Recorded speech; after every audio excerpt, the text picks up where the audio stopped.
இருக்கிறது. தேவனுடைய திவ்ய சுபாவத்திற்கு நம் பங்குள்ளவர்களாக நம்மை மாற்றுவது எது என்றால் வாக்கு தத்தங்கள் தான். ஆமென். படிக்கலாமா? வாக்கு தத்தங்கள் நமக்கு தெரிஞ்சது எல்லாமே, நீ ஆசீர்வாதமாக இருப்பாய், நீ சுகமாக இருப்பாய், நீ பெருகுவாய், நீ நலமாய் இருப்பாய். வாக்கு கொடுத்துட்டார். ஏன்னா பிளஸ்ஸிங் வாக்கா வாங்கி நமக்கு ரொம்ப பழக்கமானதாக இருக்கிறது. 2 பேதுரு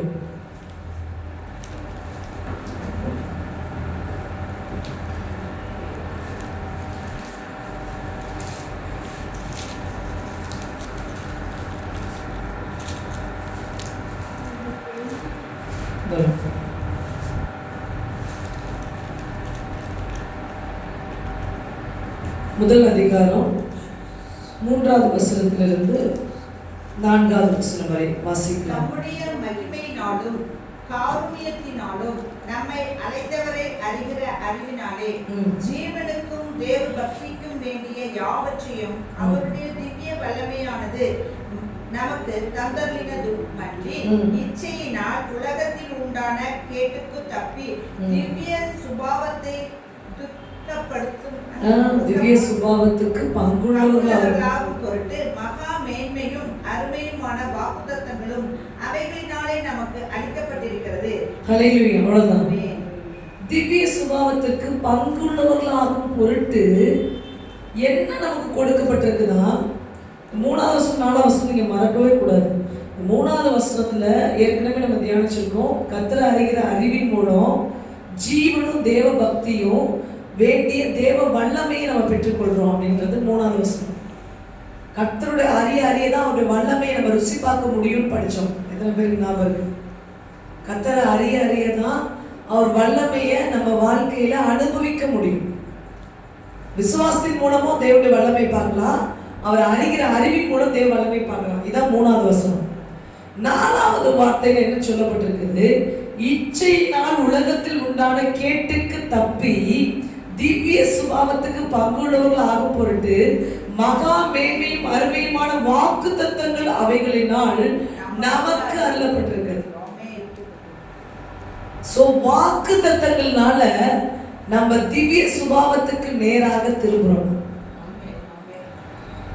வாக்கு திவ்ய சுபாவத்துல மிக முக்கியமான ஆண்டவருடைய சுபாவம் என்னது? 1ஆம் அதிகாரம் 2 பேதுரு 1ஆம் அதிகாரம் 3-4. முதல் திவ்ய சுபாவத்துல முதல் விஷயம் என்னன்னா மன்னிப்பு. அல்லேலூயா. மன்னிச்சிட்டோம்னு நினைச்சிட்டு இருப்போம். இடையில யாராவது நம்மளை காயப்படுத்தி என்ன பண்ணிடுவோம், திருப்பி அடுத்த மன்னிப்பு இல்லாத ஒரு இடத்துக்கு கொண்டு போயிடுவோம். அப்ப திரும்பவுமா நீங்க மன்னிப்புக்குள்ள வரணும். ஆண்டவர் சொல்றாரு. அதனால மன்னிக்கிறத மிக முக்கியமா டெய்லி பண்ண வேண்டிய பிரேயர்ல போட்டார். மன்னிப்பு பிரேயர் எப்ப பண்ணணும்? டெய்லியுமே பண்ணணும். இப்ப நான் ஒரு விஷயம் நம்ம சொல்ல வரேன். இந்த திவ்ய சுபாவத்தை தேவன் கொடுத்த வாக்குத்தத்தங்களால் நம்ம பெற்றுக்கொள்ளலாம். சரிங்களா? அந்த திவ்ய சுபாவம் என்னன்னு அதை சொல்லிடுறேன். ஃபர்ஸ்ட் பாயிண்ட் எடுத்துக்கலாம், மன்னிப்பு. இந்த மன்னிப்பு ஆண்டவருடைய சுபாவத்துல மிக முக்கியமான சுபாவம். சரிங்களா? அவரு டெய்லி நம்ம மன்னிக்கிறாரா? நீங்க டெய்லி எல்லாரும் மன்னிக்கிறீங்களா? ஒரு நாள் சண்டே சபையில் நம்ம கேட்கும் போது, ஐயோ மன்னிக்காம இருக்கும் போல, ஆண்டவர் எல்லாரும் மன்னிச்சாங்க. அடுத்த நாள் காலையிலே எட்டி திருப்பி ஒரு மிதிச்ச உடனே, ஆண்டவரே நீர் கேளும், இதை பாரும், ஆண்டவரே இந்த வேதனை தாங்க முடியவில்லை, சகிக்க கூடாது இருக்கிறது ஆண்டவரே அப்படின்னு சொல்லி உடனே கம்ப்ளைண்ட் ரைஸ் பண்ணிடணும். ஆனா ஆண்டவர் நம்மளை நான் ஆக்கினி தீர்க்க வரல, ரட்சிப்புக்காக வந்தேன்னு சொல்றாரு. ஸோ நம்ம என்ன பண்றோம்? அந்த நேரத்தில் அவனை ஆக்கினி தீர்ப்பு கூட கொண்டு போக மாட்டேன் அப்படின்னு சொல்றோம். ஏன்னா நம்மளை சகிக்க முடியல, நம்மளால அந்த இடத்துக்கு வர முடியல. ஆனா தேவன் என்ன பண்ணாரு? சாக போறாரு. இவங்களால, இந்த முட்டாள் ஜனங்களால ஆண்டவர் தான் இயேசு தான் நான் மெய்யான தெய்வம்னு அறிவிச்சுட்டு இருக்காரு. ஒருத்தர் காதும் கேட்காம போது அவருக்கு கோபம் தானே வரும். எக்கேட கெட்டு ஒழிக்கிற என்னைய விட்டுருங்கிற என்ன சாகடிக்கிறீங்க. ஆனா அவர் என்ன பண்ணாரு? எப்ப உயிரே போகுதுங்கிறாங்க, வாலிப வயசுல உயிர் போகுது. அல்லேலூயா. இந்த வாலிப பிரயாதத்துல ஒரு உயிரை இழக்க வேண்டிய அவசியம் இருக்குதா? இயேசுவை சொல்லும் போது கேட்கல. ஏன் முட்டாள் நீ கேட்காம நமக்கு கேட்கலாம், நமக்கு என்ன வருது? கேட்காதே கோவம் வருது. நம்மளை அடிச்சோன்னா நீ இயேசு பத்தி சொல்லிட்டு இருக்க, பட்டான்னு அடிச்சோம், நீ என்ன பண்ணுற? உடனே ஆண்டவரே பாருங்க அர்த்தம் காயம். நீ கண்டிப்பா என்னன்னு ஒரு செய்தி கேட்டு, நீ உண்மையாவே நேசினாங்க இவனை ஒரு கேள்வி கேட்டு, அல்லேலூயா, நான் உன்னை நேசி உன்னை பற்றி தான் ஆண்டவர் பேசினேன், உங்களுக்காக தான் ஆண்டவர் பேசினேன். அவன் அடிச்சு ரத்தம் இப்போ கண்ணு ஒழுங்கா சரியா தெரியல, கால் ஒரு பக்கமாக கஷ்டமா இருக்கு, காது கேட்க மாட்டேங்குது, இவ்வளோ பிரச்சனை நான் இருக்கிறேன். அவன் நீங்கள் கேள்வி கேட்காம இருந்தீங்கன்னா நீங்கள் என்னை உண்மையாக நேசிக்கிறீங்களா இல்லையான்னு எனக்கு விரும்பிங்க. அவரவர் நீ ட்ரிகர் ஆகிறத பத்தாம அவரவரை ட்ரிகர் ஏற்றுறதுக்கு முயற்சி பண்றது. அல்லேலூயா. அப்படின்னா என்ன? நீங்க கொந்தளிக்கிறத பத்தாம, நீங்க எழுப்புறத பத்தாம, நீங்க என்ன சொல்றது அவனை அழிக்கணுன்ற எண்ணத்துக்குள்ள வரதை பத்தாம, ஆண்டவரையும் அந்த எண்ணத்துக்கு நேரம் நீங்க குத்தி குத்தி அவரை திருப்புறது. ஆனா அவர் திரும்ப மாட்டாரு. ஏன்னா அவர் அப்படி இல்லை. அல்லேலூயா. குத்தி பார்த்துட்டு நீ கடைசியில நீ எதுவும் கேட்க மாட்டேங்கிறது தெரியல, நேசிக்கிறீங்களா இல்லையான்னு தெரியல, சண்டை போட்டு அப்புறம் உன்னைக்கிட்ட தான் வருவார். நான் உன்னை நேசிக்கிறேன் தான், ஆனால் நீ இப்படிலாம் நீ என்னை கேட்கக்கூடாது, நீ உன்னை மாற்றிக்க மன்னிக்குவார். அல்லேலூயா. ஸ்தேவான் பாருங்க, அவ்வளோப்பட்ட நிலையில முழங்கால் படிட்டு ஆண்டவரே இவங்களை மன்னிங்க. ஆமென். அவர் திவ்ய சுபாவத்தில் இருந்தாரா? நம்ம இருக்கமா? டெய்லி இருக்கமா? இல்ல. அல்லேலூயா. இல்ல. இருக்க முயற்சி பண்றோம். இல்லதான் உண்மை. ஆனா முயற்சி பண்றோம். முயற்சியே இல்லாம சில பேர் இருக்கிறாங்க. அந்த இடத்துல இருந்து ஒரு படி முன்னேறி இருக்கு. அல்லேலூயா. ஆறுதல் அளித்துக் கொள்ள வேண்டும் அவங்க ஆத்துமாக்கு. சரி. ஆனா ஆண்டோட சொல்ல பரிபூர்ணத்துக்குள்ள நீ வா. முயற்சி பண்ணது எனக்கு சந்தோஷம் தான். ஆனா என்னுடைய சுபாவத்தின் நான் பூரண சர்க்குலரா இருக்கிறது போல நீயும் பூரண சர்க்குலரா இருக்கும்படி உன்னை அழைக்கிறேன். ஆமென். ஹல்லேலூயா. கர்த்தருக்கு மகிமை உண்டாகட்டும். Thank you Jesus. நன்றி நன்றி ஆண்டவரே, நன்றி ஆண்டவரே, நன்றி தகப்பனே. Thank you master. So first என்ன குணம்? மன்னிப்பு. பரமண்டல ஜெபத்துல மன்னிப்பதான் ஆண்டவர் முதலாவது எழுதி வச்சிருக்காங்க. நாங்கள் எங்கள் கடன்காரர்களை மன்னிக்கிறது போல நீர் எங்கள் பாவ கடன்களை மன்னித்தருளுங்க ஆண்டவர். அல்லேலூயா. Thank you Jesus. சோ இப்போ நீங்க என்ன பண்ணணும்? டெய்லியும் மன்னிக்கணும். டெய்லியும் அழிக்கிறவன் இருக்கிறான், டெய்லியும் உங்களை துன்பப்படுத்துறவன் பிசாசு அவனை எழுப்பி கொண்டு தான் இருப்பான். நீங்க டெய்லியும் மன்னிக்கணும். அல்லேலூயா. சரி, நான் நம்ம படிச்ச இந்த 2 பேர்ல சொல்லப்படுது வாக்குத்தத்தங்கள் நம்ம இந்த திவ்ய சுபாவத்துக்கு நேரா கொண்டு போகுதுன்னு சொல்லும். அப்படிதானே? இப்ப அதை என்ன வாக்குத்தத்தம் தெரிஞ்சுக்கலாமா? மத்தேயு 6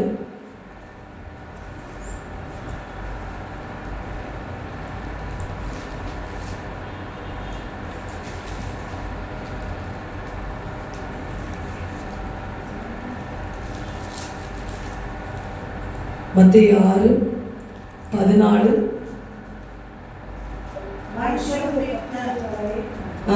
நீங்கள் அவர்களுக்கு மன்னித்தால் உங்கள் பரமபிதா உங்களுக்கு மன்னிப்பார். 15. மனுஷருடைய தப்பிதங்களை நீங்கள் அவர்களுக்கு மன்னியாதிருந்தால் உங்கள் பிதா உங்கள் தப்பிதங்களை மன்னிப்பார். 2 பேதுரு 1ஆம் அதிகாரம் 4வது வசனம் என்ன சொல்லுது? வாக்குத்தத்தங்கள் நம்மை திவ்ய சுபாவத்துக்கு நேரம் கொண்டு போகுது. அந்த திவ்ய சுபாவத்தின் முதல் சுபாவம் மன்னிப்பு. அந்த மன்னிப்புக்கான வாக்குத்தத்தம், இந்த வாக்குத்தத்தம் தான் உன்னை என்ன பண்ணுது? மனுஷருடைய தப்பிதங்களை நீங்கள் அவர்களுக்கு மன்னித்தால் உங்கள் பரமபிதா உங்களுக்கு மன்னிப்பார் என்ற வாக்கு ஆண்டவர் ப்ராமிஸ் பண்றார். நீ மனுஷனா நான் எல்லாரையும் மன்னிப்பேன், நீ மனுஷனா நான் உன்னை மன்னிப்பேன், நீ மத்தவனை மனுஷனா நான் உன்னை மன்னிப்பேன். அல்லேலூயா. இந்த வசனத்தை பார்த்தோன்னா என்ன ஆயிருங்க, நீங்க ஆட்டோமேட்டிக்கா சரி மன்னிச்சு விட்டுருவோங்க. எனக்கு நம்ம நிறைய மிஸ்டேக் பண்ற ஆளு, அதனால நம்ம போய் கேட்கும் போது ஆண்டவர் வந்து மன்னிக்காம போயிட்டா மாட்டிப்போம். அதனால வேலையா எவன் என்னமோ பண்ணிட்டு போறோம், நமக்கு தேவை ஆண்டவர்கிட்ட மன்னிப்பு. அதனால நம்ம மன்னிப்பு கேட்டு மற்றவனையும் மன்னிச்சு விட்டுருவோம். நமக்கு தேவை ஆண்டவருடைய இருதயம் நமக்கு ஏற்றது போல இருக்கும். மனுஷனுடைய தப்பிதங்களை நீங்கள் மன்னியாம போனா நானும் மன்னிக்க மாட்டேன்னு சொல்றாரு. ஐயோ வேண்டவே வேண்டாம். ஹல்லேலூயா. அப்ப இந்த வாக்கு, தேவனுடைய இந்த வாக்கு உன்னை என்ன எதை நோக்கி நடத்தி செல்லுகிறது? மன்னிக்க வேண்டும் என்ற இடத்தை நோக்கி நடத்தி செல்லுகிறது. ஹல்லேலூயா. இப்ப புரிஞ்சுச்சிங்களா? வசனம் உங்களுக்கு கொஞ்சம் கொஞ்சமா கொண்டு வந்துட்டு. இரண்டாவது திவ்ய சுபாவத்துல மிக முக்கியமானது உடன்படிக்கையை கைவிடாதவர். ஹல்லேலூயா. இப்ப நம்ம போய் ஆண்டவரே நான் உங்களுக்காக ஊழியம் செய்யறேன், ஆண்டவரே என்னால இயன்ற மட்டும் இந்த ஊழியத்தை செய்யறேன், அந்த ஊழியத்தை செய்யறேன் அப்படின்னு சொன்னா ஆண்டவர் என்ன பண்ணுவாரு? சரி ஓகே, அக்ரிமெண்ட்டுக்குள்ள நீ வரியா, என் வேலையை செய்ய வரியா, நானும் அக்ரிமெண்ட் போறேன்னு போட்டுருவேன். சரி நான் உன்னை ஊழியத்துல நியமிக்கிறேன், இந்த ஊழியத்துல உன்னை நான் நியமிக்கிறேன், இந்த ஊழியத்துல நீ சிறுவர் ஊழியத்தை செய்ய, நீ பெண்கள் ஊழியத்தை செய்ய, நீ வாலிபர் ஊழியத்தை செய்ய, நீ உடன்படிக்கை பண்றதுனால நான் வந்து உன்னை இந்த ஊழியத்துல நியமிச்சிருவார் அக்ரிமெண்ட் போட்டு. இப்போ நம்ம அக்ரிமெண்ட்டை ஃபாலோவரா அக்ரிமெண்ட்டை வந்து டிஸ்ட்ராய் பண்றோம். நம்ம வந்து உடன்படிக்கையை படி நடக்கிறவர்களா, உடன்படிக்கையை அடிக்கடி விட்டுறவங்களா? உடன்படிக்கையின் படி நடக்கிறவங்க. உண்மையா நடக்கிறீங்களா? அல்லேலூயா. முயற்சிகள் பண்றீங்க, ஆனா முயற்சி மட்டும் வெற்றியை கொடுக்காது. முயற்சியை விடாமல் இருப்பதுதான் வெற்றியை கொடுக்கும். அல்லேலூயா. நித்தம் முயல் மனமே, அதுதான் ஆண்டவருடைய வழிமுறைகள். தினமும் நித்தமும் நீ முயன்றால்தான் நீ வெற்றி அடைய முடியும். ஸ்கூல்ல சொன்னாங்க பார்த்தீங்களா, எக்ஸாமுக்கு முயற்சி பண்ண பாஸ் ஆக, சரிப்பா இந்த டியூஷன்லாம் போய் முயற்சி பண்ணுறேன், ஏதோ முயற்சி பண்ணுறேன். டியூஷன் போகிறது என்னது? அங்கே இந்த சபையில் செய்தியெல்லாம் கேட்டு முயற்சி பண்ணுறது. அல்லேலூயா. டியூஷன் போகிறதெல்லாம் பண்ணுறேன், நான் முயற்சி பண்ணுறேன் அப்படின்னு அந்த பையன் சொன்னான். ஓகேப்பா முயற்சி பண்ணு, ஆனால் நீ வந்து டெய்லியும் ஒரு ஹோம்ஒர்க் பண்ணலன்னா நீ வெற்றி அடைய முடியாது. எத்தனை பேருக்கு விளங்குச்சு சப்ஜெக்ட்? சபையில் வந்து சத்தியங்களை கேட்கலாம், அது வந்து டியூஷனில் கேட்குற மாதிரி அது வந்து உனக்கு உதவி செய்யும், அந்த சோதனைகளை ஜெயிக்க உதவி செய்யும், வெற்றிக்கு உனக்கு உதவி செய்யும். அவங்க சொன்னாங்களே இதை பயன்படுத்தலாம் அப்படின்னு. அல்லேலூயா. ஆனா அதை நீ டெய்லியும் உன் வாழ்க்கையில நீ சப்ஸ்டியூட் பண்ணி பயன்படுத்தணும், விட்டுறக்கூடாதுன்னு நீ முயற்சி பண்ணாதான் அங்கேயும் நீ பயன்படுத்த உன்னால முடியும். ஆமென். முயற்சிகள் உங்களை வெற்றிக்கு நேராக கொண்டு போகும், ஆனால் தினமும் செய்ய வேண்டும், சோம்பேறியா இருக்கக்கூடாது. அல்லேலூயா. சரி, இரண்டாவது தேவனுடைய சுபாவம் என்ன அப்படின்னா உடன்படிக்கையை கைவிடாதவர். ஆதியாகமம் 17:9.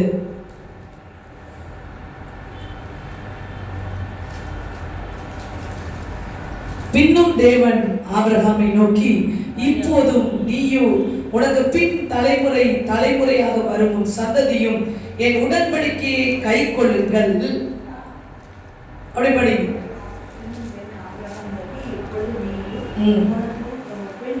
தலைமுறையாக வரும் உன் சந்ததிக்கு என் உடன்படிக்கையை கை கொள்ளுங்கள். அடுத்து படிங்க. எனக்கும் உங்களுக்கும் உனக்கும் பின்வரும் உன் சந்ததிக்கும் நடுவே உண்டாகிறதும் நீங்கள் கை கொள்ள வேண்டியதுமான என் உடன்படிக்கை என்னவென்றால், உங்களுக்கும் பிறருக்கும் சகல ஆண் பிள்ளைகளும் விருத்த சேதனம் பண்ணப்பட வேண்டும்.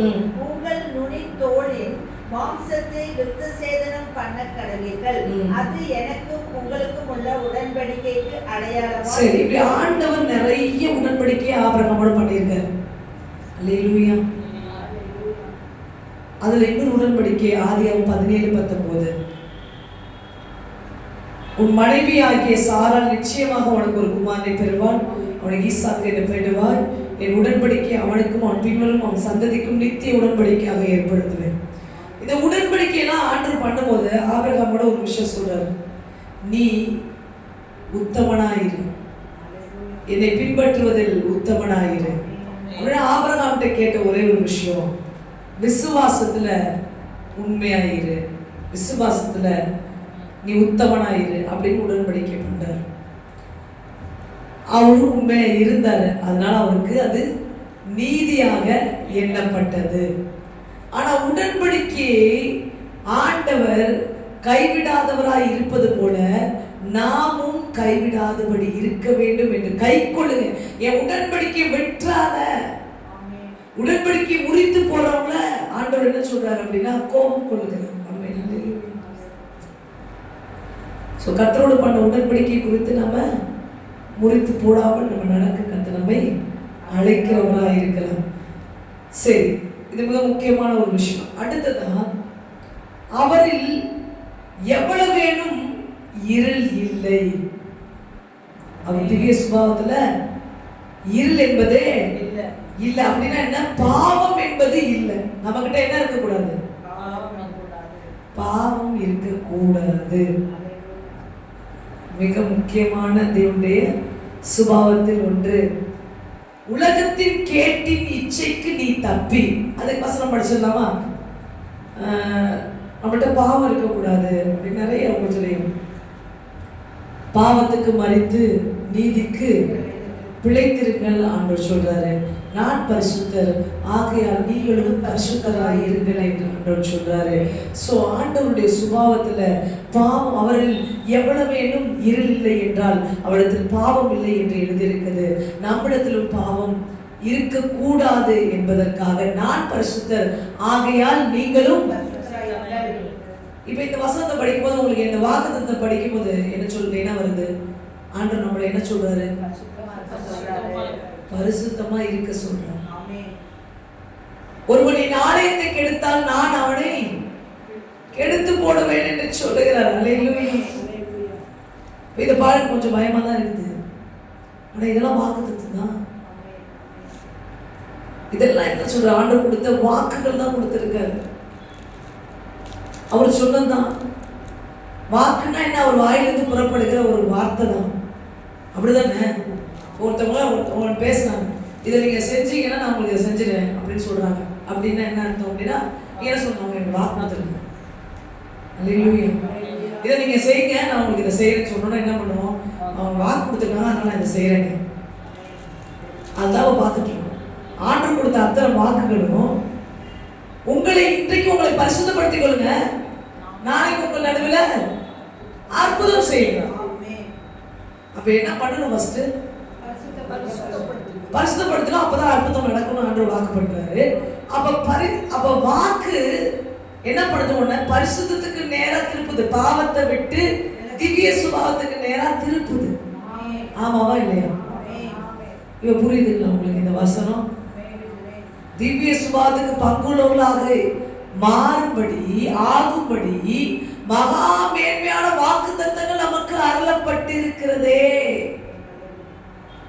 அல்லேலூயா. அப்ப இந்த வாக்கு உன்னை என்ன பண்ணுது? பரிசுத்தத்துக்கு நேரா திருப்புது. அப்ப நீ தேவ சுபாவத்துக்கு நேரா திருப்பப்படுகிற. அல்லேலூயா. The fourth, நிறைய குணங்கள் திவ்ய சுபாவத்துல ஆண்டவர் இருக்கு. நம்ம சில விஷயம் தான் பார்க்கிறோம்.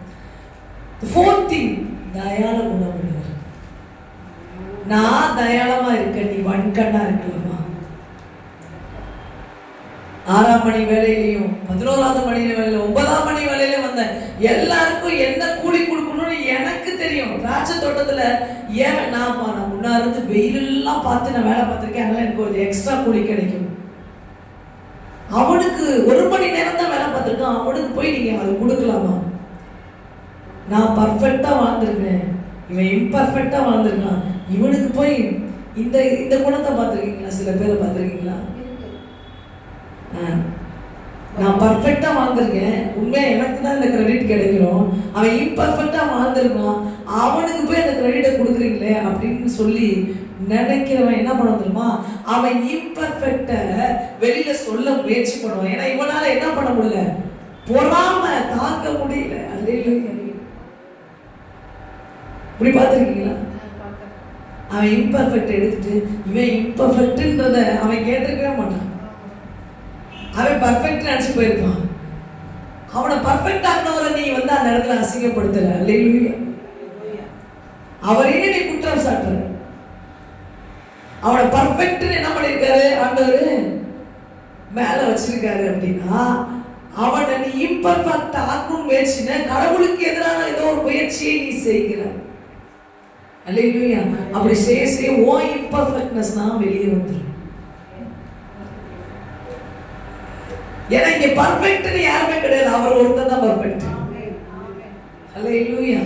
ஆமாவா இல்லையா? சோ தயான குணம் உள்ளவர்களாக இப்ப என்ன சொல்றான் அந்த ஒரு கூலிக்காக அவனுக்கு நமக்கு நிறைய கிடைக்கல, நம்ம நிறைய வேலை செஞ்சிருக்கோம், அவனுக்கு 1 மணி நேரம் வேலை பண்ணிருக்கானோட நான் வெயில்ல நின்றேன். அவன் என்னன்னா இவன் வந்து இவனுடைய நீதி எடுத்துட்டு வரான், இவனுடைய எல்லாத்தையும் எடுத்துட்டு வரான். அவன் சாயங்காலம் வெயிலே இல்லாம வேலை பார்த்தான். ஏப்பா அதை பத்தி உனக்கு என்ன? கூலிக்கு தரதுக்கு எனக்கு உரிமை இருக்குது. ஆமா, உனக்கு நான் சொன்னது அதுல நான் உன்னை வஞ்சிக்கவில்லையே. அல்லேலூயா. நீ அவன் கூலியை பார்க்கிற. அல்லேலூயா. சோ மிக முக்கியமா கிறிஸ்தவர்களுக்கு இருக்க வேண்டிய குணங்களில் திவ்ய சுபாவத்தில் மிக முக்கியமானது என்னது? தயாள குணம். ஆமென். ஆபிரகாமுக்கு இருந்துச்சா?